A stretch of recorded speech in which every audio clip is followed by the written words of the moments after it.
Bonjour, ici LT Survival. Ce soir encore sous l'éclairage. Mon nouvel éclairage, ça me permet de bouger dans l'appartement, donc d'être plus confortable à certaines positions pour vous donner de meilleures vidéos. Aujourd'hui, on a la 10e capsule des couteaux historiques. Oui, la 10e. J'ai fini par avoir le dernier couteau de cet ami qui nous a prêté le dernier. C'est un peu un treat. On en voit un petit peu le détail sur l'ordinateur. Restez à l'écoute, on vous revient après la pause.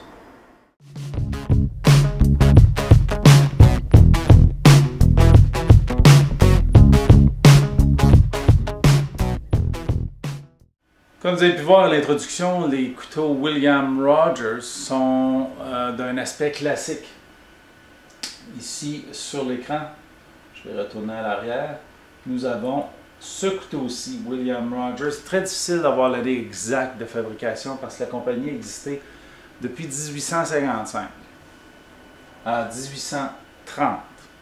A été la compagnie William Rogers, coutelier, faisant et des coutelleries pour manger, là, donc couteau, fourchette, cuillère, etc. là, en argent. Faisait aussi des couteaux de chasse, des couteaux pour la guerre, et c'est ce qui est particulier dans cette recherche-là. Je vais vous le montrer un petit peu plus loin. Le fait que le coutelier en 1855, excusez, a vendu à John Clark & Son en 1855 pour ensuite être acheté en 1980, seulement en 1980, par Eggington Group, un groupe Eggington. Je ne sais pas c'est qui, là. Je n'ai pas recherché l'ensemble de tous les groupes sous-jacents qui sont propriétaires de la marque de commerce depuis. Donc, pourquoi ce couteau-là est particulier? Ben, c'est son histoire. On voit ici une image, mais on voit surtout un autre couteau. L'autre couteau, c'est une dague de combat, Deuxième Guerre mondiale. Des exemples de ce couteau-là ont été retrouvés sur les plages de Normandie. Donc, elles ont été utilisées par certains soldats, probablement britanniques, vu qu'ils sont faits à Sheffield, England, peut-être canadiens, peut-être était-ce le couteau de combat là, des soldats, pas sûr sur l'histoire. Par contre, on sait qu'il y a une dague de cette époque-là, très fameuse, faite par Fairbanks, la V22, qui est en relation avec celle-là. Le design est similaire. Okay. Même celle-là ici est très similaire au V22, mais on voit ici la poignée caractéristique du V22 qui a été utilisé par les commandos canadiens américains, le premier commando, pour faire le combat. Donc on voit ici les deux modèles, dagues. Vraiment intéressant de voir William Rogers associé de si près aux dagues conventionnelles. Ici, on va aller vous montrer. Donc, cet étui-là, c'est l'original, et je le confirme. Et je vais vous le montrer. Magané un peu, a été punché, là, a fait des trous à l'intérieur. Donc, je vais commencer par l'étui. Je vais vous montrer ça de proche avec ma loupe de joaillier. Un nouvel item pour moi. Donc, il faut que j'apprenne à travailler avec.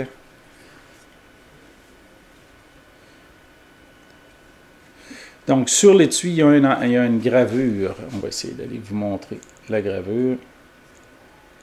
Ça, c'est la partie difficile. Oh, le focus. Je l'avais presque. Ah, ici. Oups. Donc, Endlin.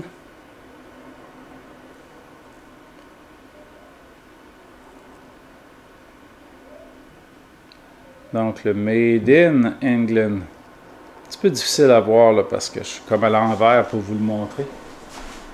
L'écriture du couteau, puis j'ai réussi dans la version anglophone à le faire plutôt facilement. C'est ça le problème. Une fois n'est pas coutume. Ah. Ici, on voit Made in England, Sheffield. Moi, je suis complètement à l'envers, je vois mal, là. Donc,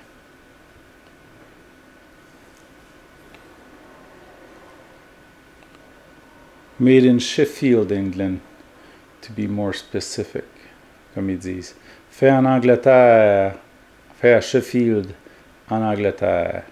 De l'autre côté, le fameux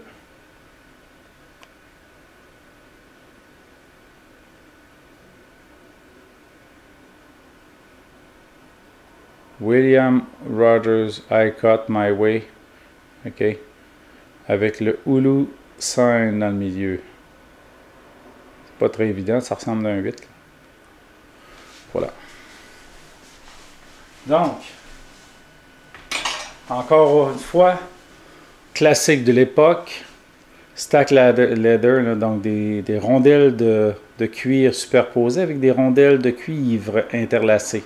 Donc, entre chacune des rondelles de cuir, une rondelle de cuivre. On voit ici une belle pièce de cuir. Je ne sais pas si c'est une ou deux, peut-être même trois, mais ils sont bien sablés, donc on ne voit pas la différence. En haut et en bas de la poignée de la série des stack leather, tendus chacun de leur couleur. Un pommeau d'aluminium ou de synthèse. Mais la particularité des couteaux d'Angleterre, c'est la note encore. Encore une fois, on retrouve ce type de note-là pour le rat tail. Donc, on a vraiment le type de fixation qui était utilisé en Angleterre beaucoup ou dans le Dominion, donc qui inclut le Canada à cette époque. Une garde en cuivre. Une poignée qui est petite. Donc, petite, remplie bien, mais comme un peu petite pour ma main. Il manque un petit peu de distance. Bien fait sur le dessus de la lame avec le drop point. Vraiment pour faire du skinning. Là, on a un jimping ici. Okay, une serration là, qui permet d'avoir de l'adhésion. Encore là, une belle lame bien droite. Et avec un belly, une courbe là, pour pouvoir skinner les animaux. Celui-là aussi a été usé beaucoup. Mais il est en belle condition. Et voilà, je retourne à la table. Comme je vous disais, ça en fait un couteau très particulier, associé à l'histoire de la Deuxième Guerre mondiale, ce qui est toujours intéressant. Pas très historique, mais au moins d'une histoire associée. Ça me fascine, ces petits couteaux-là qu'on réussit à trouver dans nos familles.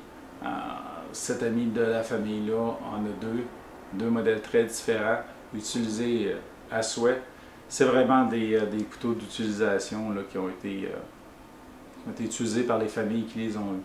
Donc, un autre bel exemple de la coutellerie des années 50, mais qui viennent de design encore plus vieux dans certains cas. Sur ce, voilà. Si vous avez aimé la vidéo, donnez-lui le thumbs up, partagez et abonnez-vous. Hey, je ne l'ai pas dit cette fois-ci. Et on se revoit dans la prochaine vidéo.